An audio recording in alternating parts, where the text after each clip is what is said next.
তো আমরা তারাই রয়েছি, আরো কিছু মানুষ আসবে, যা হয় ওই প্রোগ্রাম কটা আছে সেই নির্ভর করে মানুষজন প্রোগ্রামের মানুষজন আসে। মানুষকে ঠকিয়ে দিতে হয় নির্দিষ্ট টাইমে শুরু করে,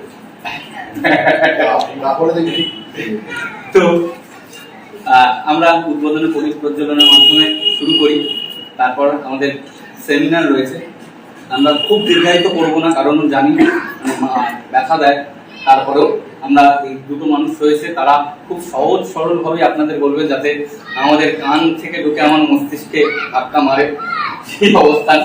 তো নাট্য চর্চায় নাট্য কর্মশালাগুলির গুরুত্ব, আমরা যে 3 দিন নাট্য কর্মশালা করলাম তার গুরুত্ব নিয়ে বলবেন শ্রদ্ধেয় নাট্য গবেষক ডক্টর অপূর্ব দে এবং শ্রদ্ধেয় নাট্যকার শ্রী সৌমেন পাল মহাশয়।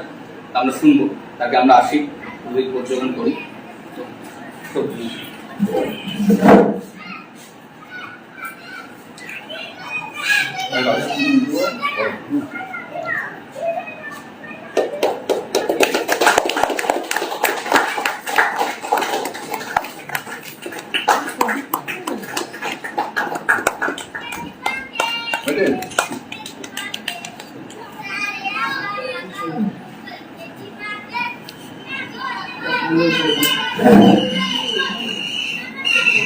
আমরা আগে বরণ পর্ব সেরে নেব।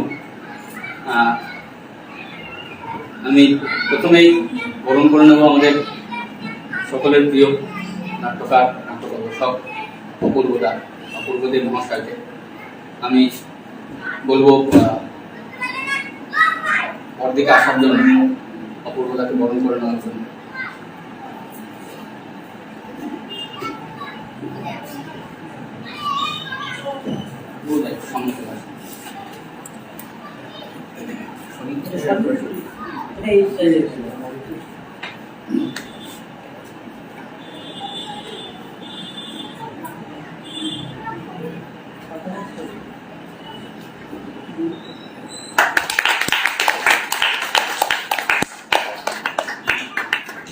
একটু মিষ্টি মুখ আমাদের তরফ থেকে আমরা বরণ করে নেব সৌমেন স্যারকে।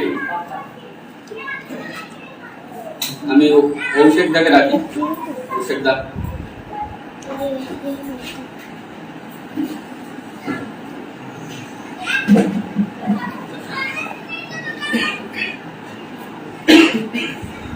তুলে পড়িয়ে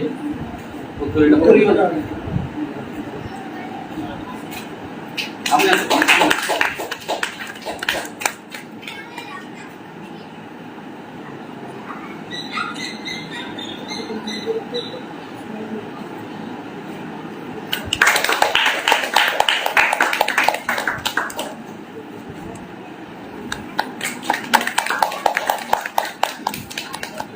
ধন্যবাদ দুজনকে।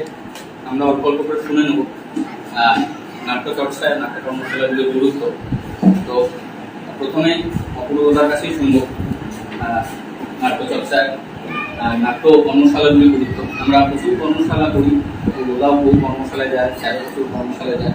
এই কর্মশালার আক্ষরিক অর্থে কতটুকু গুরুত্বপূর্ণ না এই নাট্য জীবনে বা নাট্য চর্চার ক্ষেত্রে, সেটাই শুনবো অপূর্ব। আমার সমালোচক নাট্যকার, নাট্য সমালোচক, সংগঠন সোমেন পাল, রাজাসহ শিল্পাঙ্গনের বন্ধুরা এবং আপনারা যারা আছেন, প্রথমত আজকে একটা বিশেষ দিন শিল্পাঙ্গনের। আপনারা নিজেরাও জানেন যে কয়েকজন মিলে একটা দল করা যায়, চল একটা দল করি, কিন্তু সেই দলটাকে টিকিয়ে রাখা এবং সেই টিকিয়ে রাখাটা সন্তারিক মেনে নয় যে 10 বছর টিকে আছে, তার নয়। কাজের মধ্যে যেটা সবচেয়ে বড় চ্যালেঞ্জ, যে নাট্যচর্চার মধ্য দিয়ে, সাংস্কৃতিক চর্চার মধ্য দিয়ে, সামাজিক কাজের মধ্য দিয়ে একটা সংস্কৃতিকে বাঁচিয়ে রাখা এখন কিন্তু একটা বিরাট চ্যালেঞ্জ। বিভিন্ন ঘরের বাইরে লড়াই করে বাঁচিয়ে রাখা। শিল্পাঙ্গন সেটা পেরেছে। শিল্পাঙ্গন তার কাজের মধ্য দিয়েই সেটা আমাদের সামনে তুলে ধরেছে। ফলে জন্মদিনটাও তারা একটু অন্যভাবে তুলেছে। আর আমি সোমেন আমাদের ডাক করলেই আমরা চলে আসি। আর আসলে অন্য কোনো জায়গায় ডাক পাই না বলেই হয়তো আমরা সহজে চলে আসি। তো বিষয়টা হচ্ছে নাট্য কর্মশালা। যারা তো নাট্য কর্মশালায় অংশগ্রহণ করেছে, নাট্য কর্মশালার আয়োজন করে। যদি গুরুত্ব না থাকতো বা তারা যদি গুরুত্ব না বুঝতো, এর মধ্যে আমরা এই কর্মশালাগুলোর আয়োজন করি। উদ্দেশ্য কি না, ওই কর্মশালার মাধ্যমে একটি নাটক যাতে উঠে আসে। যারা কর্মশালায় অংশগ্রহণ করে তাদের মধ্যে নাট্য অনুরাগী, নাটকের প্রতি তাদের একটা ভালোবাসা জাগিয়ে তোলারও একটা উদ্দেশ্য কর্মশালার থাকে। আমরা যখন এই থিয়েটার চর্চায় আসি তখন এমনকি সময়েরও তাই, তাতে কিন্তু কোনো কর্মশালা সেইভাবে ছিল কোনো কনসেপ্টই ছিল না। সোমেনের বাড়িতে আমি একদিন গেছি, সোমেনের সাথে আমার কথা, সোমেনের খুব ভালো লাগলো। সোমেনকে বললাম যে তুমি আমার সঙ্গে আসো, এবং সোমেন প্রথম অভিনয় আমার নির্দেশনা করে সে কাঁপিয়ে দিল আর কি, সে ঢিলমুড়া আর কি। তো প্রথম আলোর ঠিকানা, হ্যাঁ নতুন ঠিকানা, যেটা নতুন, হ্যাঁ তারপর তো অনেকটা পথও পাড়ি দিয়েছে, নিজের মতন করেছে। এখন তো মতন প্রতিষ্ঠিত একজন নাট্যকার, নাট্য পরিচালক। এই নাট্য কর্মশালার গুরুত্বটা আছে, কিন্তু বিভিন্ন কর্মশালায় গিয়ে কিছু তিক্ত অভিজ্ঞতা আছে। সেই অভিজ্ঞতাটা একটু শেয়ার করি আপনাদের। আমি এই খুব কিছুদিন আগে, সেদিন ওই রায়চাঁদ গুরুচাঁদের ছুটি ছিল, মেদিনীপুরের একটা স্কুলে নিয়ে গেছিল। ভীষণ একটা পিছিয়ে পড়া স্কুল, কিন্তু স্কুলটা বড়। তখনকার তিনি জমিদার, এখানকার জমিদাররা করেছিল। মানে আমার জন্য মিনারেল ওয়াটার এনেছে নাকি 1 কিলোমিটার দূর, শহরের বাবু আসছে, অধ্যাপক মানুষ আসছে, অথচ ওদের জলটা আরো ভালো, ওদের জলটা আরো ভালো। কিন্তু ওরা ভেবেছে একজন অধ্যাপক আসছে, শহরের বাবু আসছে, মানে চন্দ্রপাড়া থেকে প্রায় 30 কিলোমিটার দূর, চারিদিকে শালবন, কিন্তু বিরাট তারিখ। এবার ওইখানে ছেলে মেয়েরা অনেক, মানে ছেলে মেয়েরা আমার মানে এরকম বড় অনেক ঘর, গার্জিয়ানরা রয়েছে এতখানি কলকাতা, এটা একটা ভাবতেই পারি। মানে আমরা এখানে গর্ব মনে হয়, তারা তার মায়েরা কিন্তু সব কলকাতা। এবার ওইখানে একজন সোমেনের মতো একজন হেডমাস্টার মশাই, তিনিও নাটক করেন, তিনি ওয়ার্কশপে আর আমি। এবার উনি একটা নাটক দিতে নিয়েছে। নাটক নিয়ে এসে আপনি বলবেন যে ভুলে দে, আমরা ওয়ার্কশপে এই নাটকটা নিয়ে কাজ করি। তাই কেন? হ্যাঁ, নানা হলো না, ওদের ঠিক ব্যাপারটাকে আমরা এই নাটকটা করে, এই নাটকটা করেছে। তাহলে ওয়ার্কশপ হলো কিভাবে যদি করা থাকে, তাহলে আপনি রিহার্সাল করুন না। সরকার আমি দেখে বসলাম। এবার উনি বললো আপনি কিভাবে করেন? আমি ওদের মধ্যে থেকে জিজ্ঞেস করবো, ওরাই স্ক্রিপ্ট তৈরি করবে, ওরাই নাটকের গল্প বলবে। কারণ ওদের মধ্যে থেকে আমরা সেই নির্বাচন নিচ্ছি, সেই ছবিটা। আমি বললাম যে একজন মা, যে মা খুব নগ্ন, যে মা ভীষণ অভাব অনটন তার ছাপের মধ্যে, তিনি জড়িয়ে ধরেছেন একদম নগ্ন একগাদা ছেলে মেয়ে, অভাব অনটন, সে শরীর, আর এক হাতে একটা গোলা। তাহলে ধরুন যদি এইটা আমার বাংলা তথা ভারতবর্ষের মা হয়, আর ওই ছেলে মেয়েগুলো যদি আমার ঘরের ছেলে মেয়ে হয়, আমি যখন নাটকের ওয়ার্কশপ হোক, নাটকের চর্চায় আসবো, তখন আমার উদ্দেশ্যটা কি? অন্তত একটা গোলাপ যাতে আমি তৈরি করতে পারি, যাতে এই ওয়ার্কশপের মধ্যে এমন একটা ছেলে তৈরি হলো, এমন একটা মেয়ে তৈরি হলো, যে একটা সময় নাট্যকার হবে, যে একটা সময় নাটকের পরিচালক হবে, সে একটা সময় ভালো অভিনেতা অভিনেত্রী হবে, অথবা সে হয়তো নাটকে নেপথ্যের কাজ করবে। এটাই তোমার ওয়ার্কশপের মূল গুরুত্ব।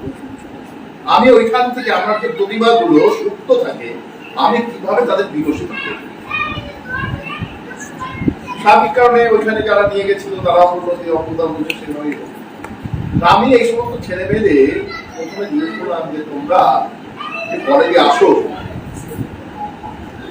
তাতে কোন কোন দৃশ্য, ধরো কালকে স্কুলে এসেছিলে, কোন কোন দৃশ্যগুলো তোমার চোখে পড়েছে? এক একজন এক এক রকম বলছে। একটি মেয়ে বললো আমি যখন আসি আমি দেখি যে আমাদের যিনি ঘন্টা বাজার সেই দিদিমণি খুব উকুন বাজে। এখন কিন্তু উকুন বাজতে আমাদের এখানে দেখাই যায় না, একটা সময় আমরা দেখতাম। দেখুন ওর কাছে ওইটাই ভালো, ওর কাছে ওইটাই চোখে পড়েছে এবং বললো যে উকুন বাঁচতে বাঁচতে ঘুমিয়ে পড়ে। আমি অত সবার কথার মধ্যে থেকে ওইটাকেই নিলাম যে উকুন বাছা, যেহেতু এটা আমাদের এখানে এখন নেই, একটা নতুন একটা কথা সে বলে ফেললো। আর ওই যে ঝিমা, এবার আমি প্রশ্ন করছি বলো তোমরা যে উনি কেন ঝিমা? এইখানেও কিন্তু ওরা নানা রকম ভাবে। আসলে ওয়ার্কশপের ক্ষেত্রে আমার যেটা বারবার মনে হয় গুরুত্বটা সেই জায়গা, এই যে ছোট ছোট ছেলেমেয়েগুলো আছে না, ওদের প্রতি ভরসা রাখতে হবে। আমি কি জানি, কতটা জানি, আর আমি যদি সেই অধ্যাপক বা ওদের প্রধান শিক্ষক হিসাবে কাজটা করতে যাই তখন একটা ব্যবধান তৈরি হবে। ওদের মনের মধ্যে আগে ঢুকতে হবে, ওদের মতন করে ঢুকতে হবে। এইবার ওইখান থেকেই কিন্তু একটা বেরিয়ে আসবে, ওইখান থেকেই বেরিয়ে আসবে। এবং তার মধ্যে দু একজন মহামেডান ছেলেমেয়েরা ছিল যারা কোনোদিন নাটক শুরু কথা নাচ করাটাও নাকি ওদের ক্ষেত্রে বাড়ির দিক থেকে অসুবিধা, তারা এসছে ওদের এই ক্ষেত্রে খুব কাজে লাগে। সে নিয়েছে কিন্তু সে বাড়ির লোক জানে না যে ওরা নাটকের। ফলে এইটাই হচ্ছে মজা, এইটাই হচ্ছে সবচেয়ে গুরুত্ব। যারা কর্মশালায় আসছে যে সমস্ত ছেলে মেয়ে বিভিন্ন মানসিকতা, তাদের মধ্যে যদি মিশে যাওয়া যায় এবং তাদের মধ্যে যদি ছেড়ে দেওয়া যায়, এই যে এখানে যে ছেলে মেয়েগুলো আছে না, এখনই যদি বলা যায় ওরা কিন্তু অনেক কিছু দেখা যাবে আমাদের চিন্তা ভাবনা ঠিক। এই মুহূর্তে যদি বলা যায় যে আচ্ছা ওরা একটু হাঁটো, তো এক একজন এক এক রকম ভাবে, ওরা কিন্তু ভাববে। এইবার আপনার কাজটা কি? আপনার কাজটা হচ্ছে কিংবরের মতন কাজ, যে ঠিক আছে ঘরটা তো বানাবো, এবার মাটিটা দিতে হবে, তারপরে একটা রং করতে হবে, তারপর আরো রং করতে হবে, আর চক্ষুদানটার কাজটা হচ্ছে সবচেয়ে বড়। সেই কাজটা ফলে ওয়ার্কশপ কিন্তু এখন হচ্ছে। ওয়ার্কশপের মধ্যে দিয়ে অনেক আচ্ছা আচ্ছা ছেলেমেয়েরা উঠে আসছে, যারা এখন অনেকেই প্রতিষ্ঠিত হয়ে গেছে, এমন অনেক লোকজন আছে। কিন্তু পাশাপাশি যেটা যে ওয়ার্কশপ যেটা হয় বেশিরভাগ ক্ষেত্রে, আমি আরো কয়েকটা দেখুন লিডার এক্সপেরিয়েন্স একটা জায়গাতে দেখলাম সে যিনি প্রশিক্ষকদের লাঠি নিয়ে বসে আছেন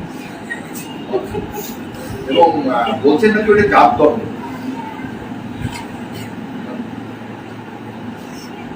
এবার আপনি যদি নিজে সেই জায়গাটা না থাকেন, অর্থাৎ আপনি কিছু জানলে তো আপনি ওদের জানাতে পারবেন। আপনার যদি নিজস্ব একটা শিশু মন না থাকে, শিশুদের মধ্যে আপনি মিশবেন কিভাবে? আপনি এই উঁচু জায়গা থেকে নেমে ওদের সাথে মিশতে পারবেন।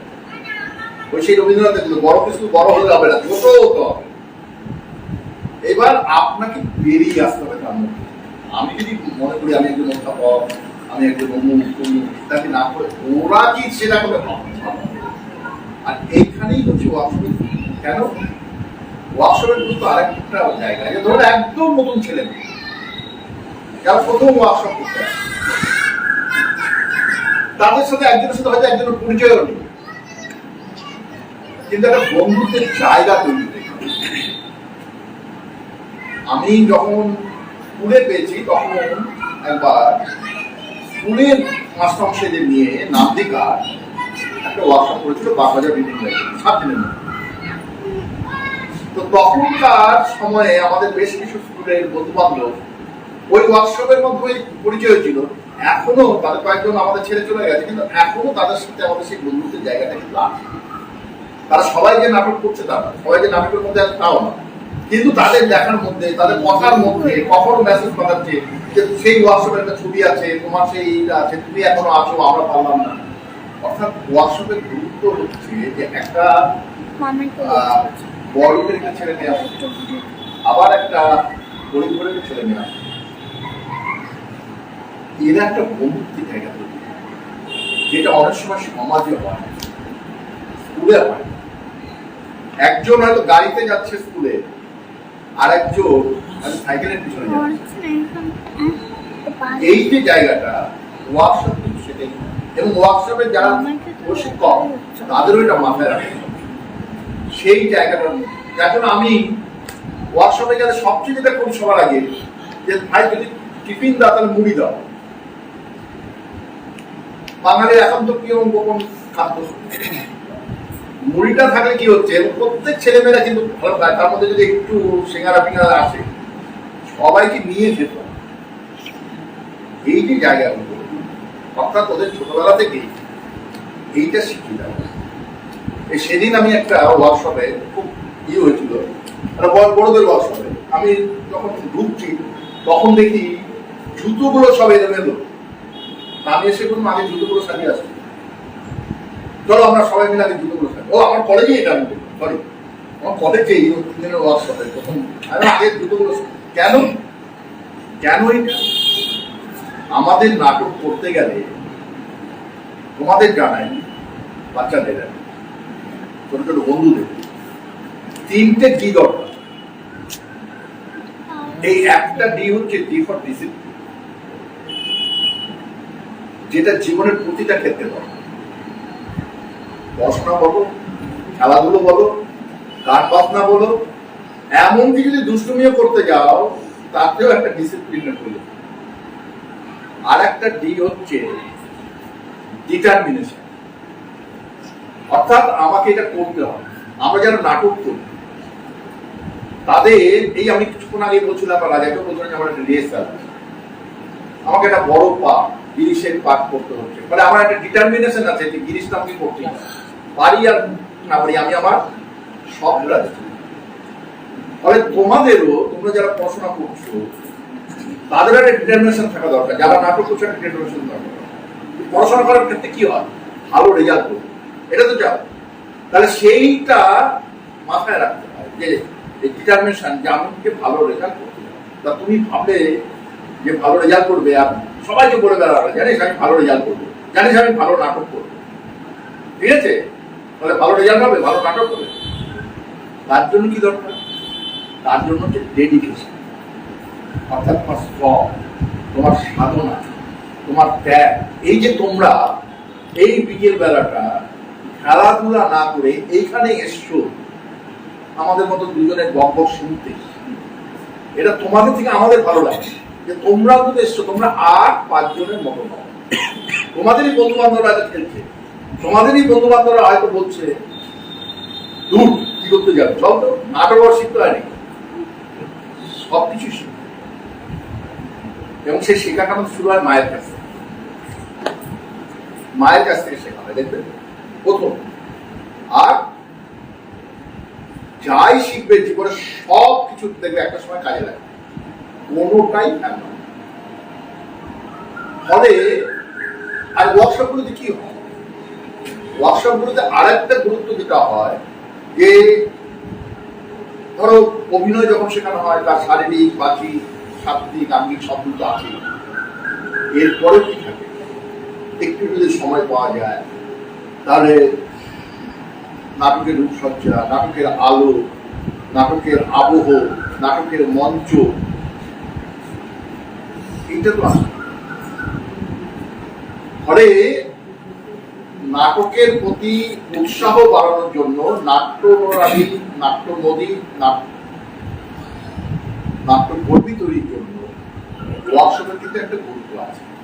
কিন্তু সবটাই আগে বললাম যে তার যেমন গুরুত্ব আছে, পাশাপাশি এতক্ষণ তো প্রশিক্ষকদের কথা বলেছে, উল্টোটাও আছে।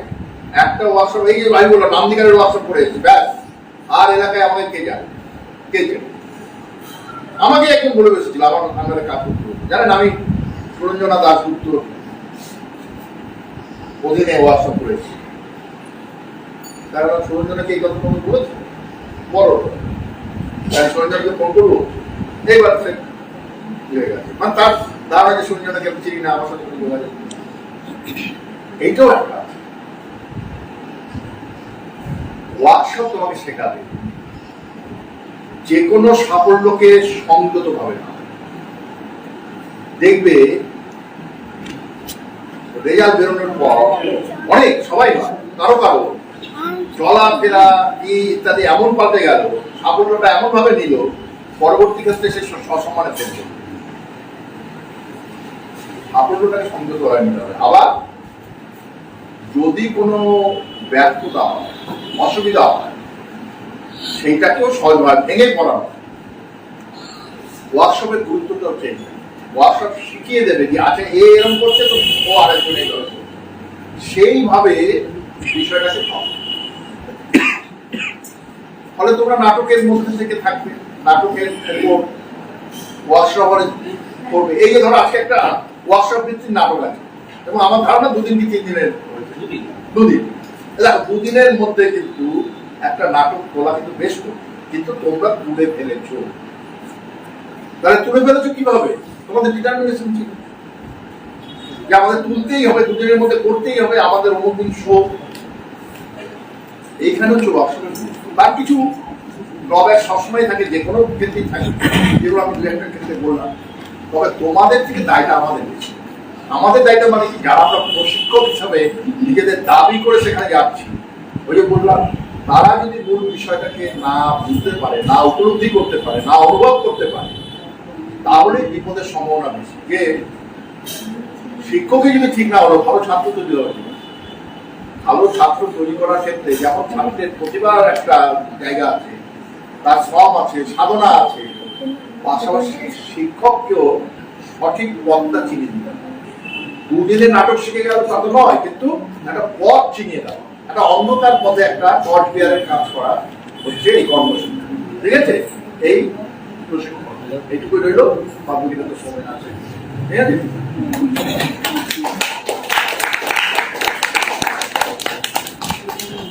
আসলে এত সহজ সরল ভাষায় মানে আমরা ছোটবেলায় সৌমেন পালের মতন স্যার পেয়েছি, সেইটাই সৌভাগ্য।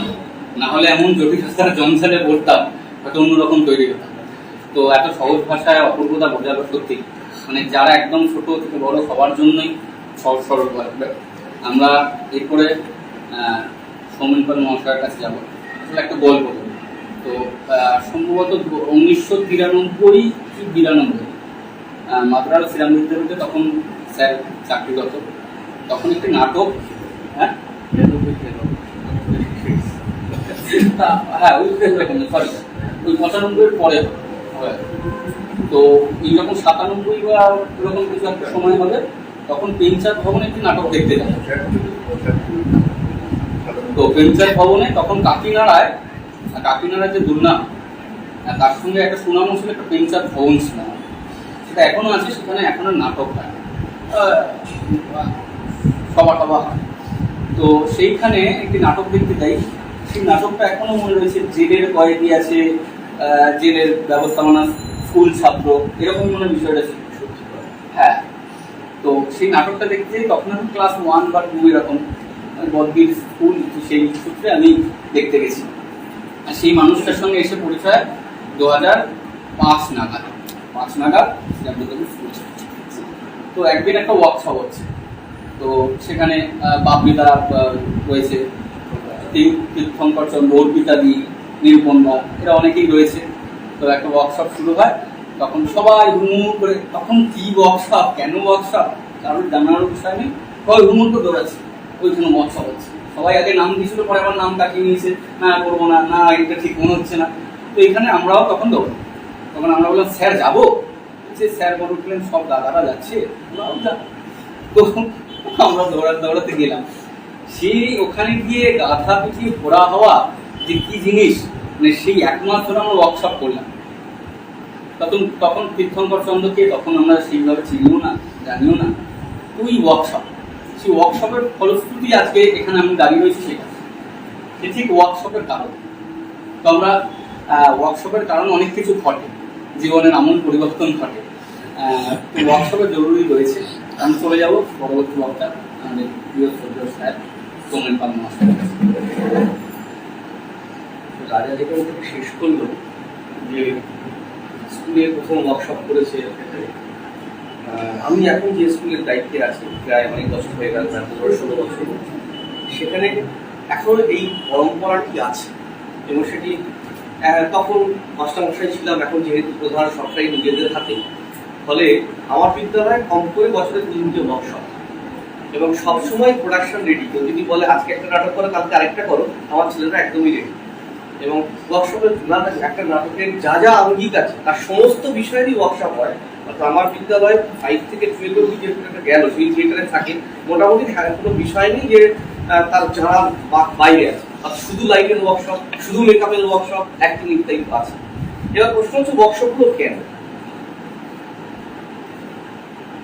এক সহজ কথা, ইকোনমিক্স অফ সাপ্লাই অ্যান্ড ডিমান্ডের জায়গাটায় ওয়ার্কশপ হচ্ছে কার্যত থিয়েটারের লাইফ লাইন, যেখানে সাপ্লাই আসবে। একটি ছেলে বা মেয়েকে আগামী দিনে কারা থিয়েটার করবে, যে আসছে সে কি করে জানবে আমি পারবো, এটা কোথা থেকে তৈরি হয়ে যাবে? ধরা যাক মোবাইল হাতে করে নিয়ে সবাই এখন ছবি টবি তোলে, 180 ডিগ্রি কেন 360 ডিগ্রি অ্যাঙ্গেলে ক্যামেরাটাকে রেখে এমন ছবি নিয়ে তারা তোলে, তোকে ফেসবুকে আপলোড, বিভিন্ন সোশ্যাল মিডিয়ায় আপলোড করে, তারপর কেউ রিল ছাড়ে, তাতেও সন্তুষ্ট হয় না। কেউ কেউ সন্ধ্যেবেলা দিকে লাইভে এসে হ্যালো ফ্রেন্ড, হ্যালো গাইস বলে শুরু করে। উদ্দেশ্য তো একটাই, আমাকে দেখো, আমি পারি। আমার মধ্যেও একটা শাহরুখ খান আছে, আমার মধ্যেও একটা আলিয়া ভাট আছে, তুমি দেখো সত্যি সত্যি আছে কিনা কি করে বুঝবো?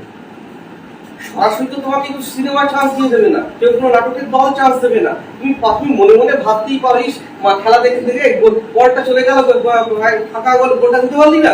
গ্যালারিতে বসে বসে অনেক কিছু মনে হয়, আদৌ ওইখানে দাঁড়িয়ে আমি বলটা গোলের মধ্যে খেলতে পারতাম কিনা, বা আমি এখন যখন কি বলে ছবি তুলি মোবাইলে, তখন এরকম করে দাঁড়িয়ে আমি শাহরুখ খান পেয়ে গেলাম কিনা, ব্যাপারটা তারও একটা পরিক্রমা লাগে। আমি জানতে হবে পারবো কি পারবো না। এই পারবো কি পারবো না এই জায়গাটা তৈরি করে দেয় ওয়ার্কশপ। তোমার কাছে একটা, অর্থাৎ ওয়ার্কশপ আর একটা প্ল্যাটফর্ম বলতে পারো, প্রথম প্ল্যাটফর্ম সকলের কাছে, নাটকের দলের কাছে। যদি অভিনেতা হয় তাহলে আমি অভিনয়টা পারি কিনা, এতগুলো ছেলে মেয়ে আছে তার মধ্যে থেকে আমি করতে পারছি কিনা। একজন ডিরেক্টর হিসেবে সে, আমি এই ছোট ছোট 2-3 দিনের মধ্যে ডাইরেকশন, তাকে প্রথমে থেকে বড় ডিরেক্টর বড় একটা দলের দায়িত্ব দিয়ে দেবে, সে আদৌ পাচ্ছে কিনা। তার কাছেও প্রশিক্ষণ হচ্ছে।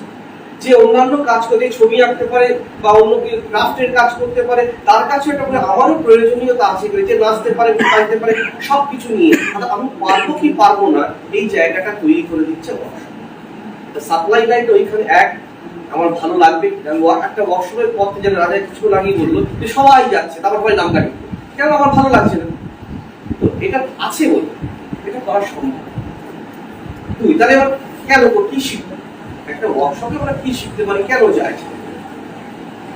তার আগে আসলে ওয়ার্কশপে কি কি করা হবে, যারা তোমরা করেছো সবাই জানো। মোটামুটি একটা ব্রিদিং এক্সারসাইজ হয়, অ্যাকসেন্টের হয়, জোরে বললে আস্তে বললে কোনটার কি মানে দাঁড়ায় সেগুলো দাঁড়াচ্ছে। ওয়াকিং এক্সারসাইজ হয়, বিভিন্ন রকমের হেঁটে দেখাও, বিভিন্ন রকম হেঁটে দেখাও, হেঁটে দেখাও, ইত্যাদি ইত্যাদি অনেক কিছু হয়ে থাকে। কখনো মেডিটেশনের তার এক্সারসাইজ হয়, মিররের এক্সারসাইজ হয়, রোল প্লে হয়। এই এত কিছু হয়, তার একটাই উদ্দেশ্য, সেটা কি? খানিকটা পুকুরে জাল দেওয়া হয়, তো সবসময় পুকুরের জালটা মাছ ধরার জন্য দেওয়া হয় না। চলতি কথায় কেউ বলে আড় ভেঙে দেওয়ার জন্য, কেউ বলে আঁশটা কাটানোর জন্য। অর্থাৎ যে জড়তাটা থাকে সেই জড়তাটা কাটিয়ে ওঠার জন্যই এই ওয়ার্কশপ। আগে মনে হবে আমি পারবো না, বাথরুমের মধ্যে আমি অনেক ভালো গান করতে পারি, নিজে নিজের দরজা বন্ধ করে আমি অনেক গান করতে পারি, সামনে একটা পাউডারে কৌটো নিয়ে আমি গায়ের সামনে মাইক্রোফোন দিয়ে মনে করে গান করতে পারি, কিন্তু আদৌ পারি বা তার পাশে একটা গান করে দেখা, তখন আমি পারি না, আমার খুব লজ্জা। এই লজ্জাটা ভাঙানোর জন্যই সাধারণ লোকের, অর্থাৎ তুমি মঞ্চে যাওয়ার আগের পর্যায়ে যে ফেজটা, এই ফেজটার জন্য ওয়ার্কশপের খুব জরুরি। ওয়ার্কশপ বেসিক্যালি যেটা করে স্কিল ডেভেলপ। তোমার মধ্যে কি স্কিল আছে, ভয়েসের হোক, হাঁটা চলায় হোক, যা কিছু হোক, এই স্কিলটা সে ডেভেলপ করে দেওয়ার জন্য এই ওয়ার্কশপে করতে হবে। আর কি করে যা কাজ হয়, ধর তোমরা অনেকেই ওয়ার্কশপ করেছো, জানি তোমাদের বুঝতে হবে যে কাজটা হয় আলটিমেটলি সমন্বয় সাধনের কাজ। একা একা গান শেখা, আবৃত্তি শেখা নয়। প্রত্যেকের সঙ্গে যে যে এক্সারসাইজ গুলো হয় সবটাই হচ্ছে একটার সঙ্গে আরেকজনের সঙ্গে সংযোগ স্থাপন। মানে তোমাকে মূলত ওয়ার্কশপ যেটা শেখায় সেটা হচ্ছে কোঅর্ডিনেশন। তুমি এই কোঅর্ডিনেশনটা রাখতে পারছো আর মানে out of your comfort zone. তুমি যেখানে আছো, তুমি মনে করো আমি খুব ভালো আছি, আমি খুব ভালো কাজ, বা আমি একদম পারি না, আমার সকালবেলা উঠে আমার এই কাজটা করতে যাই, করে এসে কোনো মতো করে খেয়ে দিয়ে স্কুল যাই, স্কুলে গিয়ে আবার করতে যাই, বাড়ি এসে আবার একটু টিভি দেখি, মোবাইল দেখি, তারপরে এর বাইরে আমি কিছু পারি না। এটাই তুমি রোজ করো। এর বাইরে তুমি আদৌ কিছু পারো কিনা সেই জায়গাটা এই ওয়ার্কশপটা তৈরি। আর কি তাহলে যেটা অভিজ্ঞতা বলবে, এই যে বলে একটা ওয়ার্কশপ বলে বন্ধুত্ব তৈরি হোক, নেটওয়ার্কিং কেমন? তুমি যে ভালো অভিনেতা সেটা ওয়ার্কশপে এসে প্রমাণিত হলো, বা তুমি ভালো গাইতে পারো, তোমার মডুলেশন ভালো, তুমি ভালো ছবি আঁকতে পারো, সেট বানাতে পারো, সবটা হলো। তোমার চিনবে কি, তুমি কাজ করবে কি করে? তোমার বন্ধুরা তুমি যাদের সঙ্গে কাজ করলে তারাই তোমাকে বলে দেবে ও এটা ভালো পারে। একই রকম যে ডিরেক্টর ওখানে বসে কাজ করছে সেও নিজের ভাবটা বুঝে নেয়। মনে করো যখন আমরা প্রথম পড়াতে শুরু করেছিলাম তখন কিন্তু অনেক কিছু জানতাম। সত্যি কথাই হচ্ছে পড়াতে গিয়ে অনেক কিছু শিখেছি যারা নিজে পড়ে যা শিখেছিলাম। কেন? যখন পড়েছি তখন তো মনে হচ্ছে কত শর্টে পাস করা যায়, কোথায় কোন সাজেশন আছে সেগুলো করে খানিকটা নোট বই থেকে করে দিলাম নম্বর হওয়ার জন্য। যখন আমি ছাত্রকে পড়াচ্ছি তখন কিন্তু ওই টার্গেট গুলো নেই, যখন ছাত্রকে পড়াচ্ছি তখন আমার সবটা জানতে হবে। সবটা যদি আমার জানতে হয় তাহলে আমাকে আবার পড়তে হবে। যত মাস্টারমশাই আছে সকলের জন্য এই বিষয় প্রযোজ্য, তারা ছাত্র অবস্থা থেকে পড়াতে অনেক বেশি শিখেছে। থিয়েটারের ক্ষেত্রে ওয়ার্কশপ গুলোতে যে পড়াচ্ছে তার দৃষ্টিভঙ্গি থেকে দেখলেও সে একই রকম, যে পড়াচ্ছে সেও অনেক কিছু শিখছে, সেও নিজের সমৃদ্ধ হচ্ছে। এক একটা ওয়ার্কশপে এক এক রকম স্টুডেন্ট, এক একটা ব্যাচ, এক একজনকে এক এক রকম, যে ফর্মুলায় আগেরটাই শিখিয়েছি সেই ফর্মুলায় পরেরটা কাজ করছে না, ফলে তাকে রিইনভেন্ট করতে হচ্ছে। এখানকার ছেলেরা একটু বেশি বদমাই, এখানকার ছেলেরা একটু বেশি ইন্ট্রোভার্ট, কথা বার করা যাচ্ছে না, ফলে তাকে নিজেকে আবিষ্কার করতে হয়, তিনিও পুষ্ট হয়। আর কি আরেকটা কাজে নাটক তৈরির কথা উপজা যেটা বললো, যেখানে করানো থিয়েটার অফ ইম্প্রোভাইজেশন। ছেলে মেয়েরা ওইখানে বসে ভালো ওয়ার্কশপ যদি হয় তাহলে সেখানেই ডায়লগ তৈরি করবে। তোমাদের মধ্যে থেকেই ডায়লগ তুই একটা বল বলতে বলতে এই কথাটা তুই অন্যভাবে বল, আরেকজন এই বলতে বলতেই ওখান থেকে তৈরি হবে কে ভালো ডায়লগ বানাতে পারে। সবাই তুই এক ছাত্রকে জিজ্ঞেস করো তুই একটা গরু নিয়ে কিছু বল, সেই একটা কাছে গরু রচনা যা আছে তাই বলবে। যদি বলা নিজের সম্বন্ধে কিছু বল, সে মোটামুটি বইতে যা পড়েছে আমার নাম অমুক, আমার বাবার নাম অমুক, এর বাইরে বেরোতে পারবে না। ওয়ার্কশপের কাজ হচ্ছে এই বৃত্তের বাইরে বার করে দেওয়া। তোমার মধ্যে ওই বইতে একদিন ধরে যা পড়েছো তার মধ্যে থেকে নয়, তার বাইরে থেকে করা শেখা। এই শেখানোর জায়গাটা ওয়ার্কশপের আছে। অবশেষে আমি বেশি দীর্ঘায়িত করবো। ধরা যাক আমি নাটক করবো না ওয়ার্কশপে। কেন করবো? আমার নাটক ভালো লাগে না, আমি করবো না। আমার কি দরকার ওয়ার্কশপটা করা? তারও দরকার যে প্রথম থেকে ভেবে নিয়েছে আমার সঙ্গে যুগ যুগান্ত পর্যন্ত ইহজন্ম কেন পরজন্মেও নাটকের সঙ্গে সংসর্গ রাখবো না, তাকে কিভাবে সম্পর্ক। একটা উদাহরণ, আজকাল বহু ক্ষেত্রে কর্পোরেট সংস্থা তারা ওয়ার্কশপ করাচ্ছে। তারা কি বলছে না ছেলেদের কর্মচারীদের নাটক করাবো না করাবো? ওই যে কোঅর্ডিনেশন করবো, একে অপরের সঙ্গে সমন্বয় সাধন করা, একে অপরের যে আঁচ ভেঙে দেওয়া, নিজের মধ্যে যা তার থেকে বার করা। এই জন্য কর্পোরেট সংস্থাগুলো বড় বড় ডিরেক্টরদের ভাড়া করে নিয়ে গিয়ে ওয়ার্কশপটা করায়, 2 দিন 4 দিন ওয়ার্কশপটা করা। তার মানে কি দাঁড়াচ্ছে, তুমি যে মুহূর্তে ওয়ার্কশপটা করছো তোমার নিজের সম্পূর্ণ পটেনশিয়াল কি করে দাঁড়াতে হয়, মাইকের সামনে কি করে কথা বলতে হয়, আমার সামনে 500টা লোক থাকলে আমার ভয় পাবো না, এই ভীতিটা তারা কাটিয়ে দিয়ে যেতে পারছে। এখানেই না, তুমি যদি নাই করো তাহলে যেটা তৈরি করছে ultimately workshop, leadership quality.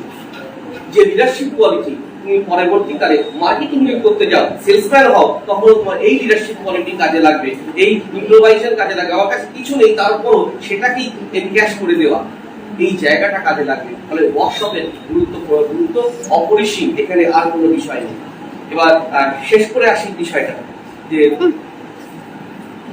Workshop অনেক ক্ষেত্রে নানান রকমের, এবার খারাপ দিকটাই আছে।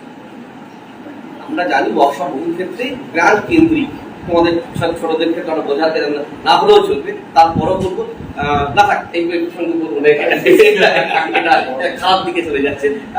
বরং ওয়ার্কশপটা যারা এখনো পর্যন্ত তোমাদের বন্ধু বান্ধব যারা আছে তাদের পর থিয়েটার করতে হবে, অভিনয় করতে হবে, একবার এসে দেখে কেমন লাগে। আমার বিশ্বাস যারা যারা এটা থাকবে, যারা করবে, তারা যেটা বেরোচ্ছে তার থেকে অন্তত 3 দিন 4 দিন 7 দিনের ওয়ার্কশপ করলে একটা ভিন্ন রকমের ভিন্ন রকমের একটা কনফিডেন্স নিয়ে বেরোতে পারবে। এই জন্যই ওয়ার্কশপে গুরুত্বপূর্ণ। ধন্যবাদ।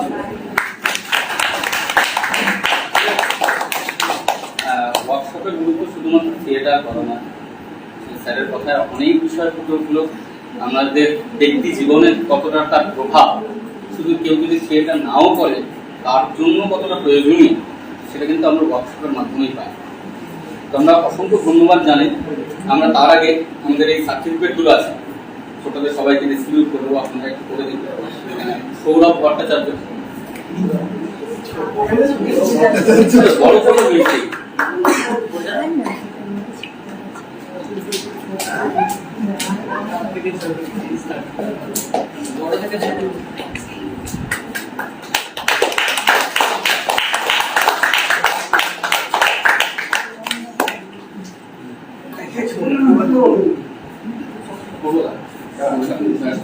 প্রীতম সিংহ রায়,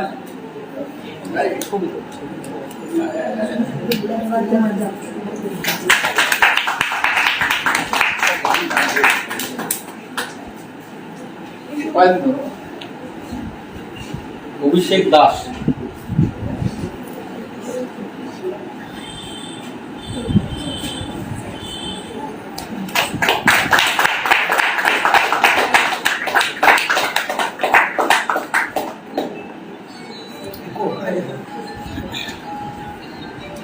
সৌমিলি পাল,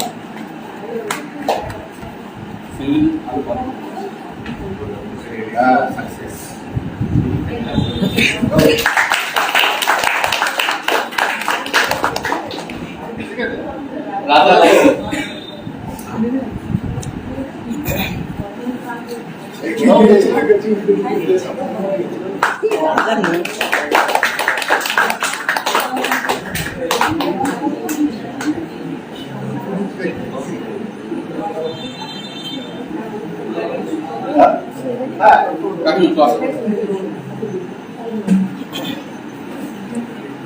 সুদীপ তুমিদা, আসুন।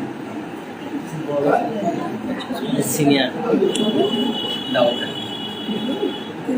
এদিকে দাও,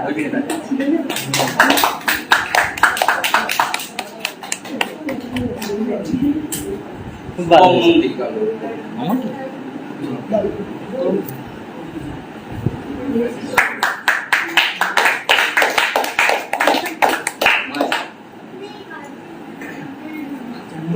দিয়া ঘোষ, 10 সেকেন্ড কি 10 সেকেন্ড যে সৌরভদের যা ফটো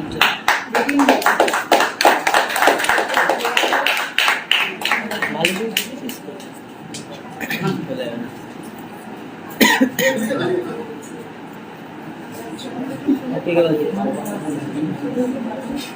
গুড্ডু দাস, সৌরভ দাও,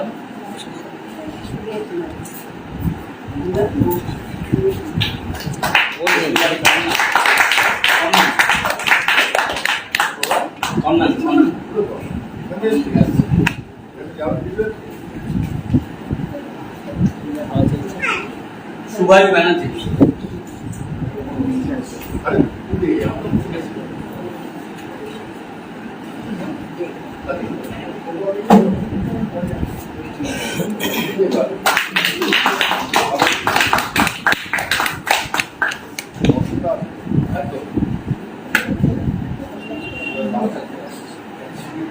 দীপেন্দু দাস,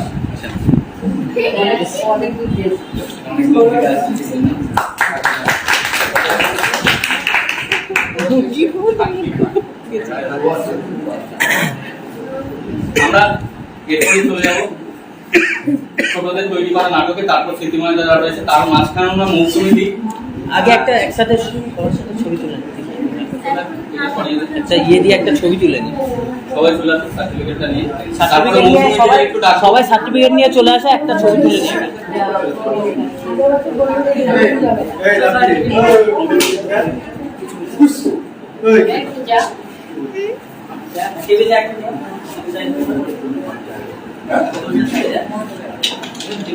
সব দাদা আছে। মৌসুমীদের একটু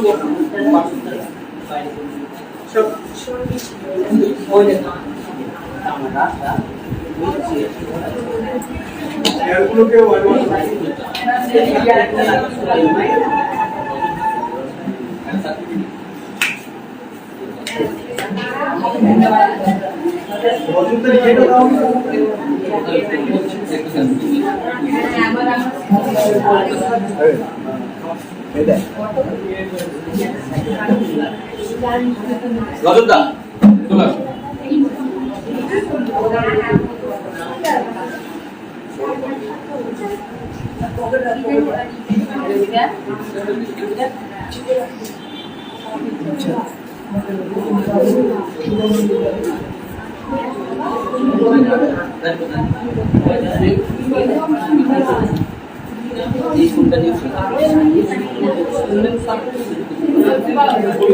দুটো ফোন দিয়ে দুটো ছবি তুই তো ক্যামেরা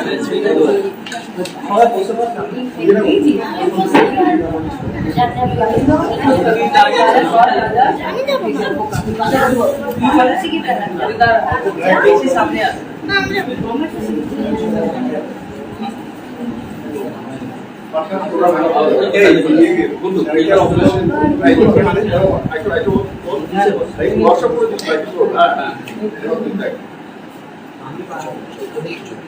সব মেরে দাও।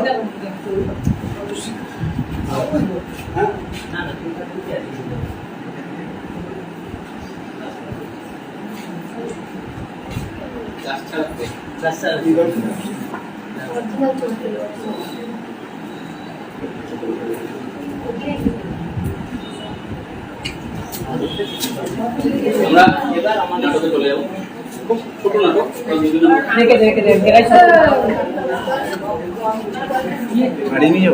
ধরতে বললাম এটা না ঠিক আছে। মৌসুমী দেখতে এসো।